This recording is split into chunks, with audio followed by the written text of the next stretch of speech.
Bonjour à tous, vidéo sur Novo Nordisk, une boîte biotech qui est en train de faire un petit retournement. On peut observer le momentum qui a atteint notre ligne blanche ici, le volume qui est en train de monter, le RSI très bas et le MACD en monthly, tout ça qui est en train de se retourner. Donc on voit bien qu'il y a eu énormément d'achats en termes de volume ici. On peut aller voir le volume. Voilà, il est là, on voit qu'il y a eu un énorme pic à cet endroit-là. Et on a une divergence en termes de volume, donc le prix descend et le volume descend aussi ici. Donc, euh, il y a eu de l'absorption. En weekly, on a euh, des divergences. MACD est en train de remonter. On est en train de repasser au-dessus de la 30 WMA. Alors techniquement là, euh, on est quand même assez étendu. Ça veut dire quoi? Ça veut dire que il a généralement fait cette taille de move dans la vague baissière et même dans les vagues précédentes. Donc idéalement, il nous donne un achat. C'est pas dit il pourrait continuer à monter. Qu'est-ce que je veux dire par nous donner un achat? C'est retracer dans le discount de cette range, donc en dessous de la range, en dessous des 50% de la range. C'est pas dit qu'il le fasse, donc à vous de voir comment vous voulez rentrer. Quand on est un peu en retard comme ça dans une position, bon, on n'est pas vraiment en retard parce qu'il va sans doute partir en bull run, il va sans doute refaire la même chose que là, étant donné que l'IA rembouliche tout ce genre de boîte. Et ça, c'est une opportunité excellente. Qu'est-ce qu'on peut observer ici? On peut observer une parabole.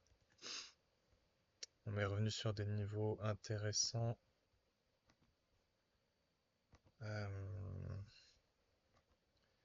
En logarithmique, ça donne quoi exactement? Ok. 9 mois, on est là. 12 mois.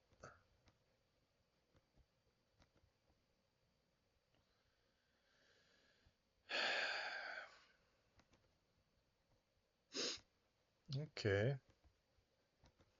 On voit quand même qu'on s'est quand même assez éloigné là. Est-ce qu'il a déjà fait ce mesure move exactement là? Bon, ça c'est une bonne nouvelle pour nous. Ça veut dire que la dernière fois qu'il s'est éloigné d'autant, il a rebondi de là 3 mois. Maintenant, on peut aller regarder les pivots, Fibonacci, etc. On voit que 21 c'est le prochain, donc faire attention. 13 c'était ce bottom ici, ok. Rien de pas très intéressant, on va dire. Ce qu'on peut observer là, en termes de spirale, on a ça. Pas grand-chose en monthly non plus.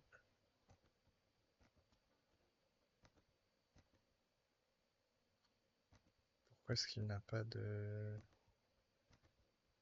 Ok. 6.8.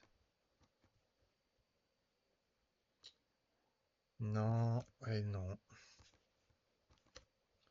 Ok, quoi qu'il en soit, peu importe pour moi si on n'a pas vraiment de géométrie ou de temporalité, parce que là c'est clairement, enfin, il n'y a aucun signe plus puissant que ce qu'on peut observer actuellement. On va quand même voir en weekly, le top s'est produit à 148. 148 divisé par 2, ça fait 74. C'était exactement le bottom ici, hein. Donc en weekly, on a eu un très très bon signal ici. Donc ma cible minimale sera ici. J'expliquerai pas pourquoi dans cette vidéo. Je réserve ça pour les coachings. Et après, à mon avis, on va quand même monter bien plus loin. Euh, voilà, c'est à peu près tout. N'hésitez pas à liker la vidéo, vous abonner si ça vous a été utile. Ce n'est pas un conseil d'investissement, bien sûr. Et si vous voulez un coaching, en apprendre plus sur les coachings, envoyez-moi un DM sur Twitter. J'ai aussi créé un Discord. Vous pouvez me rejoindre sur Discord On va créer une petite communauté et échanger un peu plus facilement que via cette chaîne YouTube.